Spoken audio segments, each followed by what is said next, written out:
સુરતમાં કામરેજના શેખપુર ગામે અસામાજિક તત્વોનો આતંક જોવા મળ્યો છે।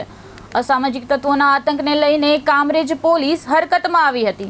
કામરેજ પોલીસે 1400 જેટલા મકાન તપાસી ભાડા કરાર વગર રહેતા ભાડુઓતાના ઘર માલિક વિરુદ્ધ કાર્યવાહી કરી હતી। આ સાથે જ પોલીસે લોકો દ્વારા પોતાના મકાનોમાં રખાતા પ્રાણઘાતક હથિયારો જમા કરાવવા અપીલ કરી હતી, જેમાં 15 જેટલા લોકોએ તલવાર, કોયતા, લાકડીઓ જેવા પ્રાણઘાતક હથિયારો સ્વેચ્છાએ પોલીસને જમા કરાવ્યા હતા। આ બાદ કામરેજ પોલીસે સ્થાનિકો સામે મીટિંગ પણ કરી હતી। આથી પોલીસની કડક કાર્યવાહીને લઈને અસામાજિક તત્વોમાં ફફડાટ ફેલાયો છે। શેખપુર ગામે જે હરિદર્શન સોસાયટી છે, હરિદર્શન સોસાયટીમાં કામરેજ પોલીસ દ્વારા કોમિંગનું આયોજન કરવામાં આવેલું, જે કોમિંગ અનુસંધાને લગભગ 1400 જેટલા પરિવારો આ હરિદર્શન સોસાયટીમાં રહે છે।